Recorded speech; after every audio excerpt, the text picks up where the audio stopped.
मेरा नाम रश्मि है। मैं 35 साल की हो चुकी थी। मेरा रंग बहुत सांवला था। मैं इतनी ज़्यादा काली थी कि मेरा रिश्ता नहीं हो पा रहा था। जो भी मुझे देखने आता, मुझे देखते ही रिजेक्ट कर दिया करता। मेरी इस परेशानी से मेरे पेरेंट्स भी बहुत ज़्यादा परेशान हो गए थे। मेरे माता पिता चाहते थे कि वह मेरे लिए कोई कुंवारा लड़का देखे, लेकिन रंग गोरा रूप देखते ही मेरे लिए 4-5 बच्चों के बाप का रिश्ता आता, या फिर किसी तलाकशुदा इंसान का रिश्ता आता, या फिर किसी बूढ़े आदमी का रिश्ता आता। ऐसे इंसान से मेरे माता पिता मेरी शादी नहीं करवाना चाहते थे। उनका कहना था कि हमारी बेटी हमारे लिए बोझ नहीं है। उसके लिए जब अच्छा रिश्ता मुनासिब होगा तब हम अपनी बेटी की शादी कर देंगे। लेकिन इधर मेरी उम्र निकलती जा रही थी और मेरे चेहरे से मेरी उम्र साफ पता चलने लगी थी। अब लोगों ने मेरे माता पिता को यही समझाया कि बेटी की शादी जैसे भी हाल में हो रही हो कर दो। आपकी बेटी शादी की उम्र निकलती जा रही है। आने वाले टाइम में आपको इस तरह के भी रिश्ते नहीं मिलेंगे। यही सोचते हुए मेरे पेरेंट्स ने एक ऐसे इंसान का रिश्ता एक्सेप्ट कर लिया जिसकी जवान 2 बेटियां और एक बेटा थी। मेरे पिताजी बहुत ही सीधे आदमी थे। एक आदमी ने उनके मेरे इस रिश्ते के बारे में बताया था। जब मेरे पेरेंट्स को यह फिक्र लगी रहती थी कि कहीं आने वाले टाइम में हमारी बेटी के लिए और भी ज़्यादा बुरे रिश्ते न आने लगे। जिससे मेरा रिश्ता बताया था वह मेरे पिताजी का कोई जानने वाला था। उसने लड़के की फोटो मेरे पिताजी को दिखाई तो मेरे पिताजी ने देखते ही उस लड़के को पसंद कर लिया था, क्योंकि लड़का देखने में गोरा चिट्टा और स्मार्ट था, और उसे देखकर कहीं से भी नहीं लग रहा था कि वह 3 जवान बच्चों का बाप है। फिलहाल मेरे पिताजी ने हमारी तरफ से तो रिश्ते के लिए हाँ कर दी। अब मेरा फोटो भी लड़के वालों को भेज दिया गया। लड़के वालों ने भी मुझे पसंद कर लिया। इसी तरह से सादगी से मेरी शादी हो गई और मैं विदा होकर अपनी ससुराल चली गई। लेकिन शादी के 2 दिन पहले मैंने एक बात नोटिस की थी कि मेरे परिवार वाले बहुत ही ज़्यादा परेशान लग रहे थे और मुझे देख देख कर बहुत रो रहे थे। उनका कहना था कि अपनी ससुराल जा रही हो तो हमेशा अपने घर को जोड़े रखना और पति के घर में हर हाल में गुजारा करना। मैं अपने घर वालों की बात को अच्छी तरह समझ गई थी कि वह क्या कहना चाह रहे हैं। जब मैं शादी करके अपने ससुराल गई तो मैंने अपने पति के बच्चों को देखा। बच्चे सभी जवान थे। मुझे उन लोगों को देखकर बड़ी हैरानी हुई थी। दोनों लड़कियां बहुत खूबसूरत थी और लड़का बड़ा अजीब टाइप का था। उसने अपने एक कान में कुंडल पहना हुआ था, जैसे गुंडे लड़के पहनते हैं। मुझे लगा शायद आजकल यह फैशन चल रहा होगा। मेरे पति की माँ भी उसके घर में मौजूद थी, लेकिन एक अजीब बात यह थी कि जब मेरा रिश्ता पक्का हुआ तो सिर्फ आदमियों के बीच ही यह बात चली थी। जब मेरे पति की माँ है तो फिर वो मुझे देखने के लिए मेरे घर क्यों नहीं आई, और ना ही मेरे अपने बेटे बहू की लेने के लिए उसके मायके में गई। अपने पति के साथ मंदिर में सारी रस्में करने के बाद मैं खुद ही मंदिर से सीधा अपने ससुराल के लिए घर आ गई थी। मेरी सास भी देखने के बहुत खतरनाक लग रही थी। ऐसा लग रहा था कि यह जैसे बहुत खतरनाक औरत है और आने वाले टाइम में यह मेरा जीना दुश्वार कर देगी। मुझे मेरे कमरे में भेज दिया गया। वहाँ मेरा पति आया और मुझसे अच्छे तरीके से बात करने लगा। मुझे अपना पति देखते ही पसंद आ गया था, इसीलिए मैंने दूसरे की तरफ ध्यान नहीं दिया और यही बात सोची कि मेरा पति तो अच्छा है, इसीलिए मुझे दूसरों से कोई मतलब नहीं रखना चाहिए। मैं इस बात से बड़ी हैरान थी कि मेरे पति की उम्र लगभग ही 50 साल होगी, लेकिन उनके सारे जवान बच्चे जिनकी उम्र 25 साल से 30 साल थी। ऐसा मुमकिन हो ही नहीं सकता था कि मैं यहाँ आने के बाद बहुत कंफ्यूज हो रही थी। मेरा दिमाग चारों तरफ दौड़ता रहा था। थोड़ी देर बाद मेरा पति मुझसे बातचीत करने के बाद अपने कमरे में चला गया और कमरे के अंदर ही मेरी सास और मेरे पति की बेटियां आ गई। मुझे ये देखकर बड़ी हैरानी हुई थी कि मेरे पति की दोनों बेटियां बिल्कुल कुंवारी थी। वो मुझे अम्मी कहकर पुकारने लगी। मुझे बहुत अजीब सा लगा था। उसके बाद मेरी सास कहने लगी, चलो लड़कियों, तुम कमरे से बाहर निकलो, मुझे बहू से कुछ बात करनी है। ये औरत तो देखने में बड़ी अजीब सी थी, मोटी भद्दी सी और लाल लाल होठों वाली। ऐसा लग रहा था जैसे इस औरत को पान खाने का शौक हो। वो मुझसे कहने लगी, बेटी, इस घर में तुम्हें किसी चीज़ की परेशानी नहीं होगी। तुम इन बच्चों को देख रही हो, इनके माँ का साया चाहिए था। इनकी माँ इनका बचपन छोड़कर ही चली गई थी। तभी से मेरा बेटा बहुत परेशान लग रहा था। हम लोगों ने उसे समझाया कि तुम दूसरी शादी कर लो, तुम्हारी दूसरी शादी करने से तुम्हारे लिए कोई अच्छा हमसफ़र भी मिल जाएगा और इन बच्चों के माँ की ममता भी मिल जाएगी। अब से तुम ही इन बच्चों की माँ हो। और औरत ने मुझे प्यार से, ऐसे जैसे कि मैं उनकी बहू नहीं बल्कि बेटी हूँ। मुझे खुशी हुई कि चलो ससुराल में सब लोग अच्छे हैं, और फिर वह मेरे कमरे से चली गई।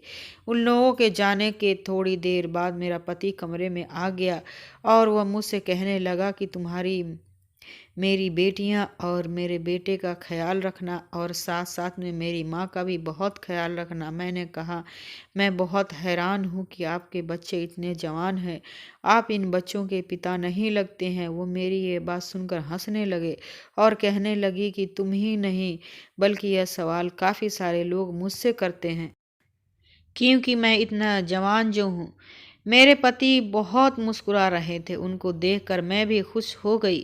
फिर उन्होंने मुझे बताया कि वह शुरू से ही अपना बहुत ख्याल रखते हैं और वह जिम भी करते हैं। उन्होंने सारी जिंदगी में जिम करने में ही गुजार दी है, जिसकी वजह से वह इतने जवान नजर आते हैं। जो लोग अपने शरीर पर ध्यान देते हैं वो लोग कभी सारी जिंदगी में बूढ़े नहीं होते। मैं अपने पति की यह बात सुनकर बहुत इम्प्रेस हो गई थी। तब मेरे पति ने कहा कि तुम्हें भी जवान कर दूंगा। वक्त के साथ साथ तुम बूढ़ी होने की बजाय और भी ज़्यादा खूबसूरत होती जाओगी।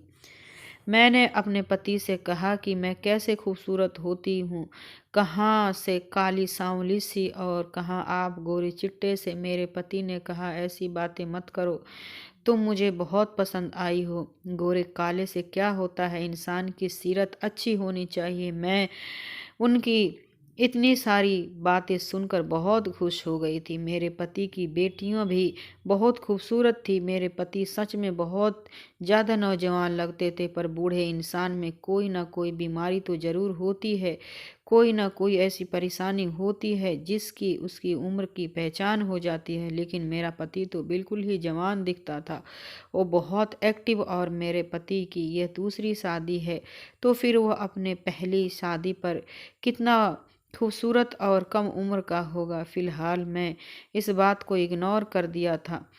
अब मुझे अपने ससुराल पर ध्यान देना था। वो एक सपने भरी रात थी जो मैंने गुजारी थी। सुबह हुई तो दरवाजे पर दस्तक होने लगी। मैंने जाकर दरवाज़ा खोला तो मेरी सास सामने खड़ी थी। उनके हाथ में एक बड़ी सी ट्रे थी और वह मेरे लिए कमरे में नाश्ता लेकर आई थी। मैंने कहा कि आपको परेशान होने की क्या ज़रूरत थी, फ्रेश होने के बाद मैं आ जाती किचन में नाश्ता बनाने के लिए। मेरी सास कहने लगी, अरे नहीं बहू, नहीं नहीं, बहू से इतना जल्दी किचन में काम करवाना अच्छा नहीं लगता। मेरे पति भी सोकर उठ गए थे और हम दोनों ने साथ में बैठकर नाश्ता किया। मैंने अपने पति से कहा कि आज हमारी शादी का पहला दिन है, आज हम लोग कहीं घूमने चलते हैं। मेरे पति ने कहा, बताओ कहाँ जाओगी। मैंने कहा कि मैं अपने मायके जाना चाहती हूँ। मेरे पति ने कहा, शायद तुम्हें यह बात पता नहीं है कि तुम्हें तुम्हारे माता पिता ने यह बात नहीं बताई कि तुम अपने मायके किसी से भी नहीं मिल सकती। यह बात सुनकर मैं हैरान हो गई थी। मुझे लगा कि वह शायद मजाक कर रहे हैं। मैंने कहा, ऐसा नहीं हो सकता। मेरे पति कहने लगे कि ऐसा ही है। अब तुम्हारी शादी यहाँ हो गई है, इसीलिए तुम अपने किसी रिश्तेदार या मायके वालों से कोई कांटेक्ट नहीं रखोगी।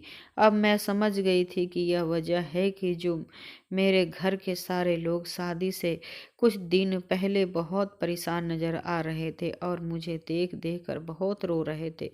मेरी विदाई पर भी पूरा परिवार बहुत रो रहा था और तभी यह बातें बातों में मुझे ये बताने की कोशिश कर रहे थे कि अब हमारे तुम्हारे साथ सारे रिश्ते ख़त्म हो गए हैं। मेरी यह समझ में नहीं आ रहा था कि क्या ऐसा करने की क्या शर्त मेरे माता पिता की थी, फिर या मेरे पति की।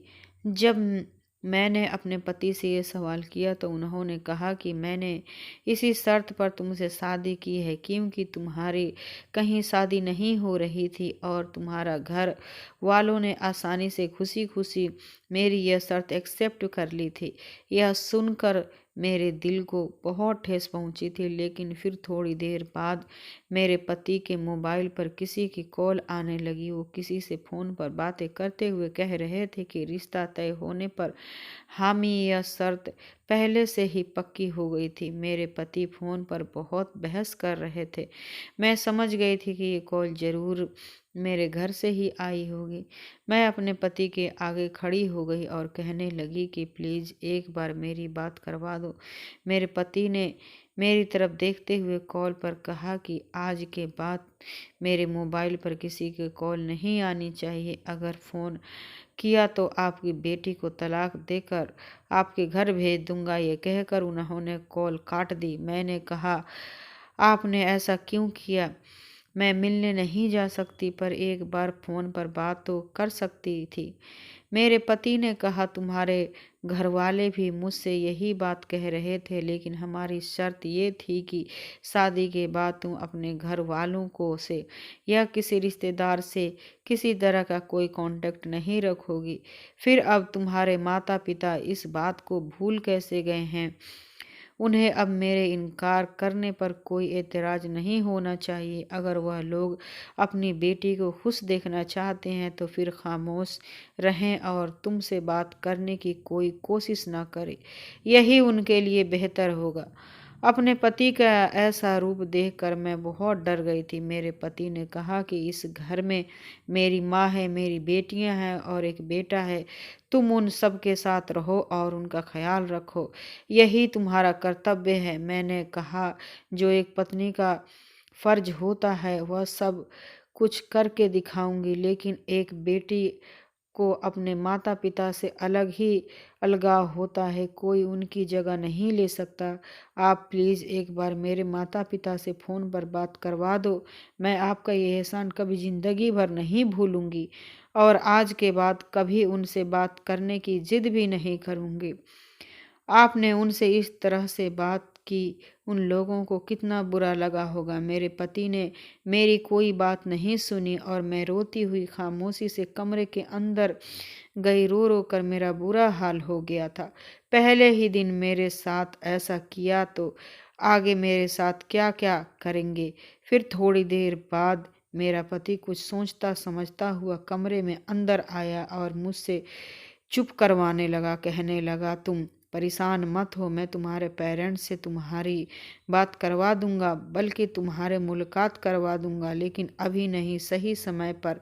जब सही समय आएगा तो मैं तुम्हें उनसे मिलवाने के लिए ले जाऊंगा।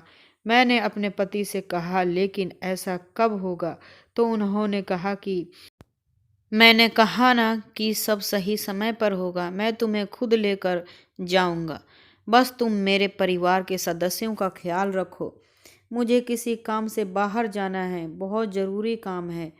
मेरे पति यह कहकर घर से चले गए थे और मेरी सास मेरे पास आकर बैठ गई थी, जैसे वह मुझसे कुछ बातें करने के लिए मेरे पास बैठना चाह रही हो। मेरी सास ने मुझसे बातें करने में बिजी कर लिया। फिर कुछ देर बाद वो मेरे पति की बड़ी बेटी से कहने लगी, जाओ, तुम्हारी मम्मी ने रो रो कर अपना बुरा हाल कर लिया है। इसके सर में दर्द हो गया है, इसके लिए एक कप चाय बनाओ।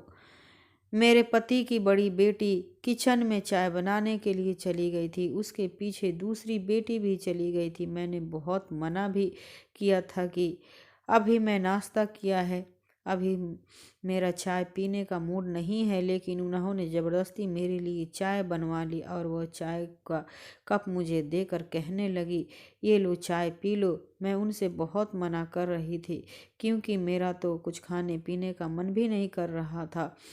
फिर मैं बेवजह चाय कैसे पी सकती थी। फिर मैंने सोचा कि आज मेरा ससुराल का पहला दिन है। मैं नहीं चाहती थी कि मेरे ससुराल वाले पहले ही दिन मुझसे नाराज़ हो जाएं। इसीलिए उनके ज़्यादा जिद करने की खातिर मैंने चाय को कप अपने हाथों में ले लिया था। लेकिन जैसे ही मैंने चाय के कप होंठ से लगाए, मुझे चाय के अंदर की कड़वी कड़वी सी बदबू आने लगी। ऐसा लगा जैसे वह खराब दूध की बनी हुई चाय है। मैंने कहा, चाय के अंदर से कैसी अजीब सी बदबू आ रही है। तो मेरी सास कहने लगी, नहीं बेटा, हम तुम्हें खराब दूध की चाय कैसे पिला सकते हैं। हो सकता है शायद फ्रिज में दूध किसी ने खुला छोड़ दिया हो और दूध के अंदर फ्रिज के किसी किसी पीने खाने की चीज़ में से बदबू आ गई हो। तभी मेरे पति की छोटी बेटी आ गई और कहने लगी कि आप हमसे प्यार नहीं करती। अगर आप हमसे प्यार करती होती तो आपको इस चाय से बदबू नहीं आती, बल्कि खुशबू आने लगती। हमारे घर की चाय तो सारे मोहल्ले में फेमस है।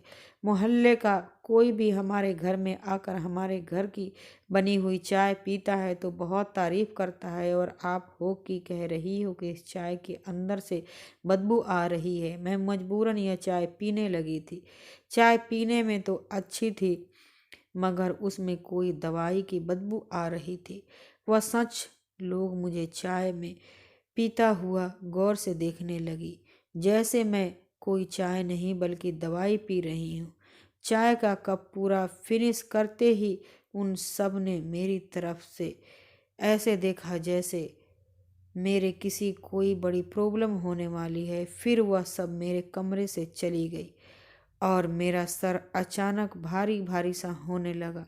मैं अपने पति से बड़ी बेटी की आवाज़ में लगाने लगी, जिसका नाम संध्या था।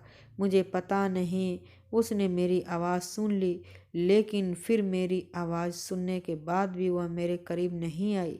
मुझे ऐसा लग रहा था जैसे पूरा कमरा गोल गोल घूम रहा है, और अब बस मैं बेड पर लेट गई। लेटने के बाद मेरी आंखें बंद हो गई। उसके बाद मुझे पता नहीं चला कि मेरे साथ क्या हुआ। फिर मेरी आँख खुली तब खुली जब रात के 9 बज रहे थे। मैंने देखा कि कमरे में कोई भी हलचल नहीं थी। कमरे की लाइट भी बंद थी। बिल्कुल अजीब सी खामोशी छाई हुई थी। लेकिन जैसे ही मैंने बेड से ज़मीन पर कदम रखा, अचानक मुझे कमजोरी महसूस होने लगी। मुझे चक्कर आने लगे और मेरे पेट में दर्द महसूस होने लगा। वो न जाने यह सब कुछ मेरे साथ क्यों हो रहा था। मैंने सोचने की कोशिश की तो मेरा ध्यान गया कि मैं सुबह के 10 बजे चाय पी थी और उसके बाद मैं सो गई थी, और अब मेरी आँख खुली। तो आखिर ऐसा कैसे हो सकता है कि मैं इतनी देर तक कैसे सो सकती हूँ। इसका मतलब ये था कि मैं आज अपने ससुराल का पहला दिन सोते सोते ही गुजार दिया था। मैं अपने कमरे से बाहर निकली तो पूरे घर की लाइट बंद थी। मैं टॉर्च की रोशनी से लाइट का बटन ढूंढने की कोशिश कर रही थी। तभी अचानक किसी ने मुझे खींचकर दूसरे कमरे के अंदर धकेल दिया। मुझे बहुत डर लगा, लेकिन जाहिर सी बात है कि मेरे पति का घर था। मुझे डर तो नहीं चाहिए था, लेकिन मैं चिल्लाने की कोशिश की, पर जिस इंसान ने मुझे दबोचा हुआ था उसने मेरे मुंह पर हाथ रख दिया था। फिर मैं काफ़ी देर वहीं पर रही। मुझे कुछ समझ नहीं आ रहा था कि यह कौन है जो मुझे इस तरह से दबोचे हुए हैं। उसके हाथों के एहसास से मुझे महसूस हो रहा था कि जैसे यह हाथ मर्द का है। मैं पहचान सकती थी कि यह हाथ मेरे पति के नहीं थे। मैंने उस इंसान को जोर से धक्का दिया और मैं उस कमरे से बाहर भागते हुए अपने कमरे में पहुंच गई। वो ना जाने कौन इंसान था और मेरे साथ ऐसा क्यों कर रहा था, जिसने मुझे कमरे में दबोच लिया था। हे भगवान, यह इस घर में क्या क्या हो रहा है। यह घर मेरी सोच से भी ज़्यादा बड़ा था। यह एक हवेली की तरह बना हुआ था। अभी मैं नई नई थी और अपने कमरे के अलावा मैंने अपने ससुराल के घर को ठीक से देखा भी नहीं था। मुझे तो अब इस घर में डर लगने लगा था। मैं पहचानते हुए अपने कमरे में आ तो गई थी, क्योंकि मुझे अपने कमरे की अच्छी तरह से पहचान हो गई थी और मुझे किचन का रास्ता मालूम था, और किचन के बारे में मुझे पता था कि कौन सा किचन है। टॉयलेट बाथरूम मेरे कमरे में ही अटैच था। मैं बैठकर गहरी सांस ले ही रही थी, तभी अचानक कमरे के अंदर किसी के आने की आहट हुई। जैसे ही मैंने लाइट कर देखा कि कमरे में लाइट फौरन जल गई। मैंने देखा कि मेरा पति सामने खड़ा मुस्कुरा रहा था। उन्होंने मेरी तरफ देखा तो कहने लगे, क्या हुआ तुम्हें? तुम इतनी डरी हुई क्यों हो? मैंने कहा, आप कहाँ गए थे? मैं बहुत डर गई थी। मेरे पति कहने लगे, अरे भाई, क्यों डर गई थी? ये घर मेरा है, कोई भूत बंगला थोड़ी है जो तुम डर गई थी। मेरे पति अंदर आते हुए कहने लगे, मैं तो तुमसे कह गया था कि मुझे कुछ काम है, मैं थोड़ी देर में आ जाऊंगा, पर जब मैं आया तो तुम सो रही थी। उसके बाद मैं अपनी बेटियों और माँ से बातें करने बैठ गया था। मैंने जल्दी से अपने पति का हाथ पकड़ लिया। उन्होंने कहा, तुम परेशान क्यों होती हो? मैंने कहा, मुझे किसी ने दबोच लिया था। उसे कमरे में कौन था? मेरे पति ने कहा, अरे उस कमरे में मैं ही था। तुम्हें क्या लगा कि किसी और ने आकर तुम्हें दबोच लिया है? भला मेरे घर में मेरे अलावा और कौन आएगा? ये घर मेरा है। इस घर में मेरी बेटियां रहती हैं, मेरी माँ रहती है और मेरा बेटा रहता है। मेरा बेटा सारा दिन नौकरी पर रहता है, सिर्फ रात को ही सोने के लिए घर पर आता है, और वो भी 11 बजे से पहले वो कभी नहीं आता। और अभी 10:30 हो रहे हैं, तो फिर मैं ही था जिसने तुम्हें दबोचा था। मैंने कहा कि आप थे तो आपने मुझे बताया क्यों नहीं? आपको पता है कि मैं कितना डर गई थी। यह बात सुनकर मेरे पति जोर जोर से हंसने लगे और वह कहने लगे कि मैं तुम्हें डरा रहा था। मेरे पति ने इस बात की जैसे मुझे किसी ने दबोच लिया था, और जिसने धक्का दिया था वो और कोई नहीं, मेरे पति ही थे। फिलहाल मैं उनकी बात पर यकीन कर लिया था और मैं बेफिक्र हो गई थी कि चलो, यह मजाक मेरे पति ने ही मेरे साथ किया था। अब जब वह खुद अपनी मजाक को एक्सेप्ट कर रहे थे तो मुझे और ज़्यादा सोचने की ज़रूरत भी नहीं थी। हो सकता है कि मुझे अपने पति को पहचानने में गलती हो गई हो, लेकिन अभी मैं उनके साथ एक दिन भी नहीं सोई थी। मेरे पति ने आते ही मुझसे कहा कि चलो तुम खाना खा लो। मैं खाना खा चुका हूँ। मैंने कहा, मेरा कुछ खाने का मन नहीं है, लेकिन मेरे सर में दर्द है हो और मुझे ऐसा लग रहा है जैसे शरीर में बहुत कमजोरी है। पति ने कहा, चलो ठीक है, तुम्हारे लिए चाय बना कर लाता हूँ। चाय पीने से तुम्हारे सर का दर्द ठीक हो जाएगा। मैंने अपने पति से कहा कि नहीं, मैं इतने ज़्यादा चाय नहीं पीती, मेरा चाय पीने का मन नहीं कर रहा।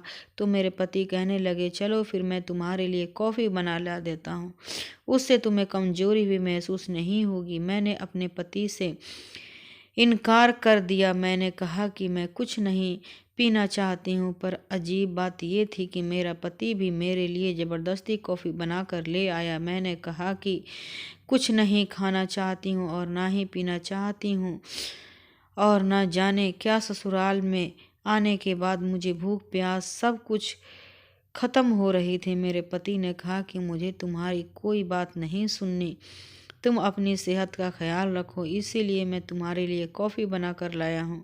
तुम्हें मेरे हाथ की बनी कॉफ़ी काफ़ी पीनी पड़ेगी। मुझे अपने पति की यह बात बहुत अजीब लगी थी, लेकिन फिर मैंने कॉफ़ी पी ली और वैसे ही हुआ जैसे मेरे साथ आज सुबह हुआ था। मेरी आंख लग गई और मैं अगले ही दिन सोकर उठी। अब लगता था जैसे कि ये कोई कॉफ़ी नहीं थी, बल्कि यह कोई ऐसी चीज़ थी जिसे पीकर मुझे नींद आ गई थी। जब मैं सुबह सोकर उठी तो मुझे बहुत गुस्सा आ रहा था, क्योंकि अब की बार जब मेरी आंख खुली तो सुबह के 10 बज रहे थे। मैं इतना ज़्यादा कैसे सो सकती थी? बस यही सोच सोच कर मेरा दिमाग खराब हो रहा था। अब इतनी नींद तो इंसान को नेचुरली तौर पर भी नहीं आ सकती। यही नींद जाहिर सी बात है कि नशे की दवा की नींद थी। मैं खामोश हो गई थी और मैं जान गई थी कि यह लोग कुछ न कुछ तो ऐसा मिलाकर पिला रहे हैं जिसकी वजह से मुझे नींद आ रही है और मेरे अंदर कमजोरी का एहसास बढ़ता चला जा रहा है। मैंने सोच लिया था कि अब मुझे किसी की दी हुई कोई चीज़ ना तो खानी है और ना ही पीनी है। मैं खुद अपने हाथों से बना हुआ खाना खाऊंगी। मैंने ऐसा ही किया। अगले दिन सुबह जब मैं उठी तो मैंने सारे घर के काम खुद कर लिए थे, क्योंकि घर में हमेशा की तरह अजीब सी वीरानगी और खामोशी छाई हुई थी। इस खामोशी में किसी से मैंने आखिर में क्या बात कर सकती थी। मेरी सास और बेटियां अपने कमरे से बाहर नहीं निकलती थी। मेरे पति और बेटा सुबह की नौकरी करने के लिए निकलते तो रात को ही घर में घुसते। इसी तरह से मेरे दिन गुजर रहे थे, लेकिन इन सब में एक अजीब बात थी कि इतना ध्यान रखने के बावजूद भी मेरी नींद का आना कम नहीं हुआ था। मैं जब भी सो रही थी इतना ज़्यादा सो रही थी कि जिसकी कोई हद ही नहीं थी, और मेरी हालत दिन ब दिन बिगड़ती जा रही थी। मुझे इतना ज़्यादा कमज़ोरी होने लगी थी कि मैं किसी काम में करने की काबिल नहीं हो रही थी। बस मैं हमेशा यही दिमाग लड़ाती रहती थी कि आखिरकार मेरे साथ ये सब क्या हो रहा है। अब तो मैं इस घर के किसी भी मेंबर के हाथ का दिया हुआ कुछ भी नहीं खाती पीती हूँ। फिर मुझे अभी भी इतना ज़्यादा नींद कैसे आ रहा है। आज मैंने सोचा कि मैं मंगलवार का व्रत रख लेती हूँ, लेकिन मेरी हालत व्रत रखने के काबिल नहीं हो रही थी। फिर भी मैंने व्रत रख लिया था। मैंने ना तो पानी पिया और ना ही घर का कुछ खाया। अजीब बात यह थी कि आज मुझे बिल्कुल भी नींद नहीं आई थी और मुझे किसी ने तंग भी नहीं किया। एक ऐसी बात मेरे सामने आई जिसने मेरे होश उड़ा दिए थे। मैं अपने पति के आने का इंतजार कर रही थी, क्योंकि आज मैं जाग रही थी। वरना जब भी रोज मेरे पति काम से आते तो मुझे पता ही नहीं चलता कि वह कब आए हैं और कब घर में आने के बाद उन्होंने क्या किया है। मैंने व्रत खोलने की तैयारी की। अपने पति के आने से पहले मैंने अच्छे कपड़े पहन लिए और मैं अच्छी तरह से तैयार हो गई। मैं बिल्कुल रेडी होकर दरवाजे के पास खड़ी अपने पति का इंतजार कर रही थी। तभी अचानक मुझे किसी काम की याद आ गई और मैं वापस कमरे में आ गई। इतनी देर ही में मेरे पति के घर दरवाजे के अंदर दाखिल हुए और अंदर आते ही उनकी दोनों बेटियां और माँ उनके घेर लिया और उन्हें दूसरे कमरे में ले गई। मैं हैरान थी कि वह मुझसे बात करने की बजाय अपनी बेटियों के कमरे में चले गए थे। मैं उनकी बेटियों के कमरे में दरवाजे के पास जाकर खड़ी हो गई। कमरे के अंदर मेरे पति अपनी बेटियों और माँ के साथ मौजूद। मैंने दरवाजे की जोर जोर से बजाना शुरू कर दिया था, पर दरवाज़ा नहीं खुला। कुछ देर तक जब मैं ऐसे ही दरवाज़ा बजाती रही तो मेरा पति गुस्से से दरवाज़ा खोलता हुआ कमरे से बाहर निकला। उनकी आंखों में मुझे गुस्सा साफ नज़र आ रहा था। वो मुझे देखते ही कहने लगे, पागल हो गई हो क्या? इतनी जोर जोर से दरवाज़ा क्यों बजा रही हो? मैंने तुम्हें मना किया था ना कि तुम कमरे से ज़्यादा बाहर मत निकला करो। तुम यहाँ पर क्या कर रही हो? मैंने अपने पति से कहा, यह घर मेरा भी है तो मैं इस घर में कमरे के अंदर क्यों नहीं आ सकती? मेरे पति कहने लगे, बकवास बंद करो और अपने कमरे में जाओ। मैंने कहा, मुझे अभी आप लोगों के साथ कमरे में बैठकर बातें करनी है।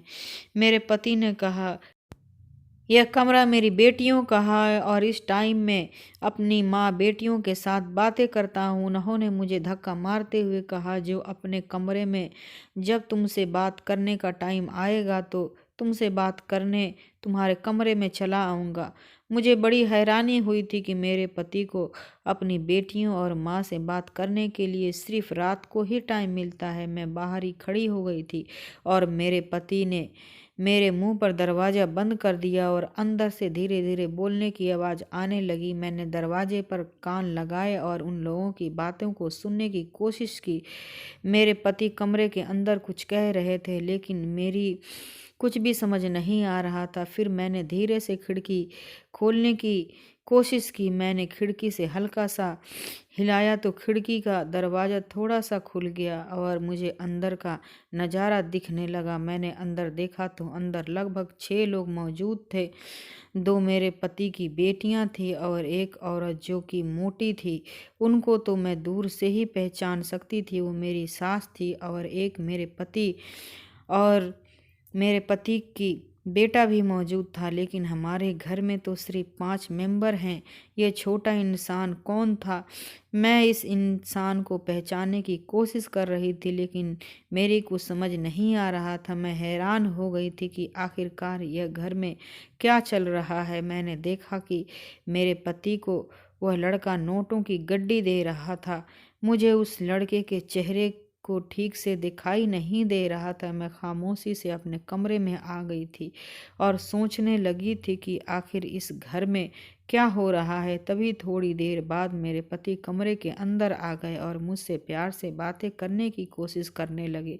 लेकिन एक अजीब बात यह थी कि उनके हाथ में कॉफ़ी का कप था।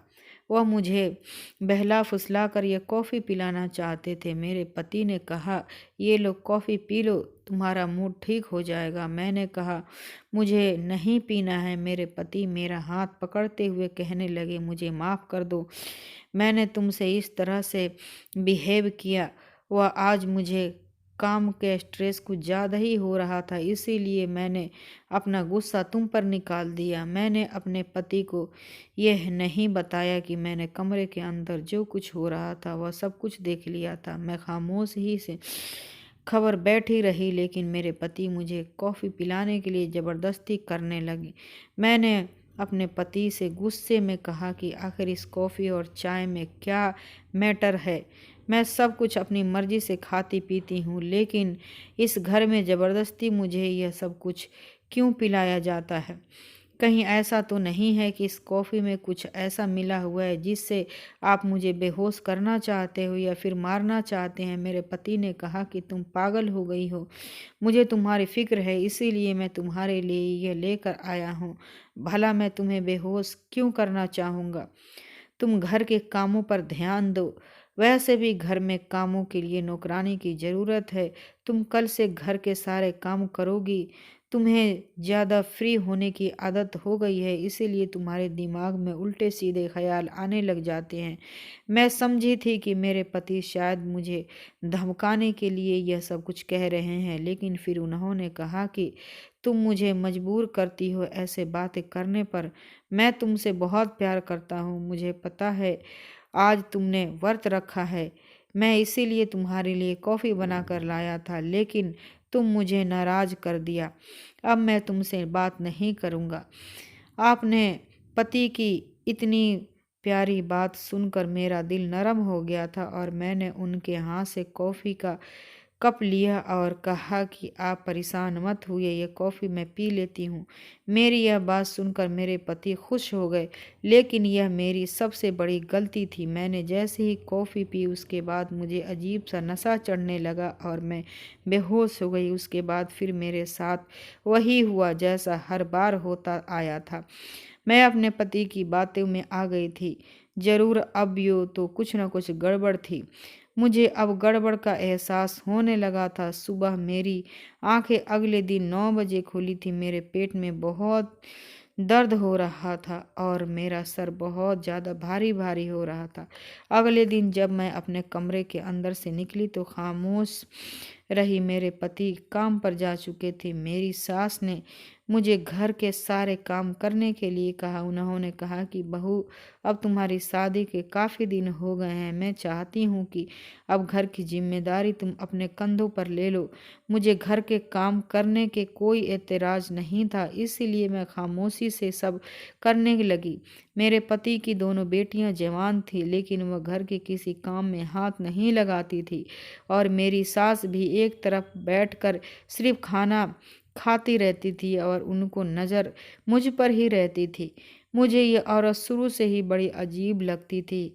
इसे देखकर कहीं से भी नहीं लगता था कि यह मेरे पति की माँ है। एक दिन मैं कपड़े धो रही थी। मैंने देखा कि मेरे पति का बेटा मुझे बड़ी अजीब अजीब नज़रों से घूर रहा था। उसको देखकर मुझे बहुत अजीब लगा, इसीलिए मैंने अपने पेट को साड़ी से ढक लिया। आज मेरे पति के बेटे की छुट्टी थी और वही घर में मौजूद। मैं किचन में खाना बना रही थी और मुझे एहसास हुआ कि जैसे किसी का हाथ मेरे कमर पर है। मैं घबरा कर जैसे ही पीछे पलटी तो मैंने देखा कि मेरे पति का बेटा खड़ा हुआ था। वह मुझे देखते ही घबरा गया, उसके चेहरे का रंग उड़ गया था। मैंने उससे कहा, तुम्हें क्या चाहिए और यह तुम कैसी हरकतें कर रहे हो? वो कहने लगा, मम्मी मैं तो कुछ भी नहीं कर रहा हूँ, मुझे एक गिलास पानी चाहिए था, इसीलिए मैं किचन में आ गया था, मैं जा रहा हूँ। ये कहकर वह किचन से बाहर चला गया। मेरा तो शरीर बुरी तरह से कांप गया था। न जाने इस घर का माहौल कैसा था। मेरे पति की बेटियां भी अजीब अजीब तरह के कपड़े पहनती थी। ऐसा लगता था कि वह कोई हीरोइन है। इन कपड़ों से उनके शरीर से काफ़ी हिस्से चमकते थे। एक दिन दरवाजे पर दूध वाला आया तो मैंने दूध लेने के लिए दरवाजे पर चली गई।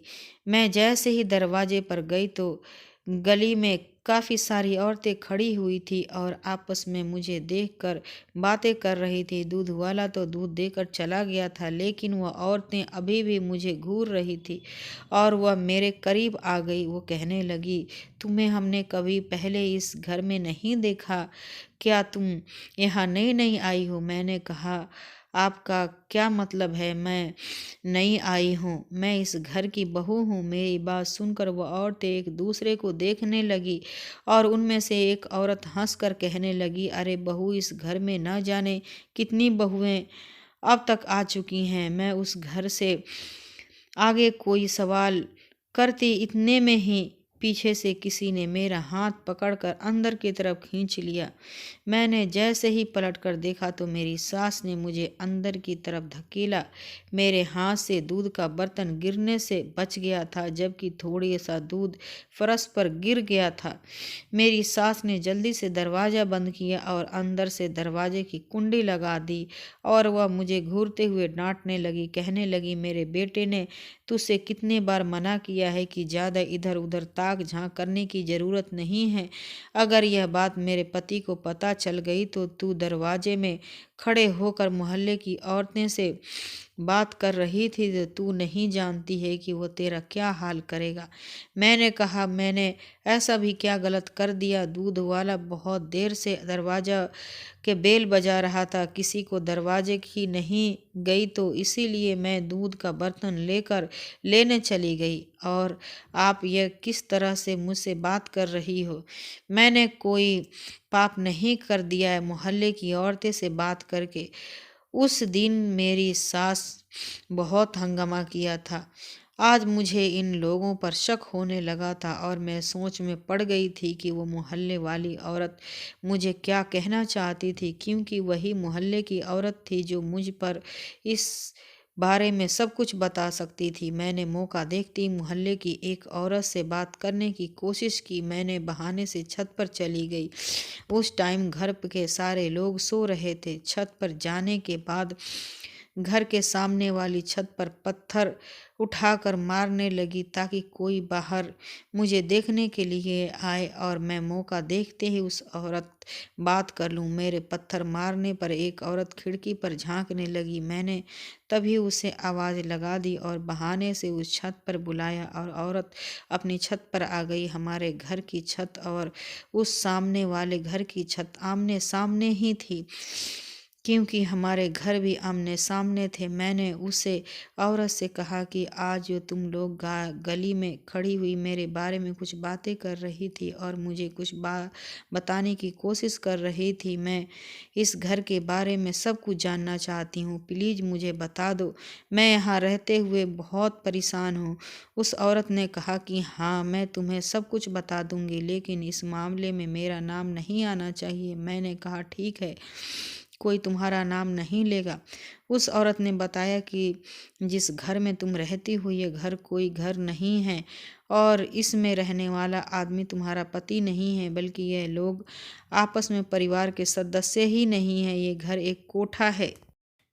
इसमें जो औरत रहती है वह एक बाई है और 2 जवान लड़कियां रहती हैं। वो इस घर में लड़कियों को बहला फुसला कर लाती हैं और जो तुम्हारा पति है उसका भी यही काम है। वह लड़कियों से या तो शादी के बहाने से उन्हें घर लेकर आता है या फिर उनको किडनैप करके यहाँ लेकर आता है। और बाकी बार तुम यहाँ पर आई हो तो हम कई बार इन लोगों के खिलाफ केस कर चुके हैं, लेकिन यह लोग हर बार पुलिस को ज़्यादा पैसे देकर भगा देते हैं और मोहल्ले में रहने वाले लोगों को किसी न किसी बात पर तंग करते रहते हैं। मैंने कहा, इस घर में जो लड़का रहता है वो कौन है? उस औरत ने बताया कि इस घर में जो लड़का है वह तुम्हारे पति का बेटा नहीं बल्कि वह बाई का बेटा है। उसका यही काम है कि वह लड़कियों पर नज़र रखता है। जो लड़की इस घर में रहती है कहीं वह यहाँ से भाग न जाए। यहाँ पर हर एक महीने में एक लड़की के बहाने से लाया जाता है। मैंने कहा, अच्छा, यहाँ पर लड़कियों के लाने के बाद उनके साथ क्या किया जाता है? उस औरत ने बताया कि तुम बिल्कुल पागल हो, तुम्हें नहीं पता कि तुम्हारे साथ क्या क्या हो रहा है। मैंने कहा, मुझे नहीं पता। उसने कहा कि यहाँ पर जो भी लड़कियाँ आती है उसके शरीर को बेचा जाता है। यह सुनकर तो मेरे पैरों तले से ज़मीन निकल गई थी। और उस औरत ने बताया कि ये लोग बहुत खतरनाक हैं। ये लोगों को सामने सीधे बनते हैं, लेकिन उनकी हरकत हम लोग जान चुके हैं, क्योंकि इस मोहल्ले में रहते यहाँ जो लड़की आती है उनसे किसी न किसी तरीके से बेहोश कर दिया जाता है और रात को उसकी कीमत लगा दी जाती है। वह लड़की जब तक बेहोश रहती है उसे कुछ पता ही नहीं चलता कि उसके साथ रात भर किसी दरिंदे ने उसकी इज्जत के साथ खेला है। मेरे तो पसीने छूटने लगे थे। आखिर यह औरत यह सब कुछ क्या कह रही थी? यह औरत सारी बातें सच कह रही थी। उसने मुझसे कहा कि तुम भली लगती हो, इसीलिए मैं तुमसे कह रही हूँ जितना जल्दी हो सके यहाँ से मौका देकर भाग जाओ, वरना यह लोग तुम्हें कहीं का नहीं छोड़ेंगे। मेरी इज्जत भी न जाने कितने मर्दों के बीच तार तार हो चुकी थी। यह मेरा कोई ससुराल नहीं था, बल्कि यह एक गैंग के लोग थे जो कि लड़कियों को बेवकूफ़ बनाकर उनकी कीमत लगा रहे थे और इसी तरीके से अपना धंधा चला रहे थे। वो औरत मुझसे कुछ देर बात करने के बाद अपने घर में चली गई और मैं सोचती रह गई थी कि मैं क्या करूं। मैंने ठान लिया कि अब मैं यह सब कुछ नहीं कर सकती। मैं अपने कमरे में चली गई और जाने के बाद मैंने अपने पति को फ़ोन चुपचाप उठाया और पुलिस को कॉल लगा दी। पुलिस को मैंने अपनी सारी बातें बता दी थी। मुझे पता था कि मेरे साथ इतने दिनों से यह सब कुछ जो हो रहा है उस हिसाब से ये लोग अगले दिन भी मेरे साथ वही सब कुछ करेंगे। मैंने इन लोगों को रंगे हाथ पकड़वाना चाहती थी, इसीलिए अगले दिन जैसे ही मेरे पति ने मेरे अगले कॉफ़ी का कप किया तो मैंने प्यार से उनके हाथ से कॉफ़ी कप ले ली और अपने पति से ऐसे रिएक्ट करने लगी जैसे मैं कॉफ़ी पी रही हूँ। लेकिन मैंने उस कॉफ़ी को अपने पति के ध्यान हटाते ही बेड के नीचे फेंक दिया था और थोड़ी देर बाद मैंने सोने का नाटक करने लगी। मैंने रात के वक्त ही दिया था आने के लिए। 10 बजे के टाइम पर मेरा पति घर आया करता था और लगभग 1-2 घंटे बाद मेरे साथ यह सब कुछ किया जाता था। मेरे पति ने उस दिन की तरह किसी दूसरे आदमी को मेरी कीमत लगा दी थी और मेरा पति कमरे से बाहर चला गया था। मैं जग रही थी लेकिन सोने की एक्टिंग कर रही थी। मुझे महसूस हुआ कि कोई मेरे कमरे में आया था और उसने मेरे शरीर पर हाथ फेरना शुरू किया। तभी हमारे घर के पुलिस की रेड पड़ गई और पुलिस ने उन लोगों के रंगों हाथे पकड़ लिया। जो आदमी पैसे देकर मेरी इज्जत के साथ खेलने आया था उसने पुलिस को सारी सच्चाई बता दी कि सारी रात आज के रलिए में उस आदमी ने मेरी इज्जत की कीमत लगा दी थी, लोगों को दी है। अब पुलिस के पास मेरे इन लोगों के खिलाफ बहुत सारे सबूत इकट्ठे हो चुके थे। मोहल्ले के लोगों ने भी अपनी अपनी गवाही दी। पुलिस ने इन सभी लोगों को अरेस्ट कर लिया। मैं अपने पेरेंट्स के घर आ गई थी और जब मैं उनको यह सब कुछ बताया तो वह लोग मुझे बहुत शर्मिंदा हुए थे। उन लोगों ने ही कहा कि हमें तो उसी दिन शक हो गया था जिस दिन उस लड़की ने हमसे शर्त रखी थी कि आज के बाद आप लोग अपनी बेटी से ताल्लुक़ नहीं रखोगे, पर हमें ऐसा बिल्कुल भी नहीं पता था कि वह इतना भी गिर सकता है। फ़िलहाल वह लोग अरेस्ट हो चुके हैं और मैं अपने पेरेंट्स के घर आ गई थी। आज तक मेरी शादी नहीं हुई और अब मुझे शादी के नाम से डर लगता है। मैं अपने पेरेंट्स के साथ रहकर उनकी सेवा कर रही हूँ, क्योंकि मेरे माता-पिता बहुत बूढ़े हो चुके हैं। मैं शादी नहीं करना चाहती। मैं पढ़ी लिखी थी और मैं नौकरी करके अपना गुजारा कर रही हूँ। उस घिनौने दरिंदगी ज़िंदगी से बेहतर मुझे अपनी ज़िंदगी ज़्यादा पसंद है। मैं अब आप लोगों से रिक्वेस्ट करना चाहती हूँ कि आप लोग अपनी बेटियों की शादी जहाँ भी करें, लड़कों वाले को पूरी जांच पड़ताल कर लें, क्योंकि कुछ माता पिता अपने बेटियों की शादी न होने पर बेटियों को किसी भी हवाले कर देते हैं। मैं नहीं चाहती कि जैसा मेरे साथ हुआ आप लोगों के साथ भी किसी ऐसे के साथ हो। इसीलिए ऐसे धोखेबाज लोगों से सावधान रहिए। दोस्तों, उम्मीद करती हूँ आपको हमारी ये कहानी पसंद आई होगी। कहानी पसंद आए तो प्लीज़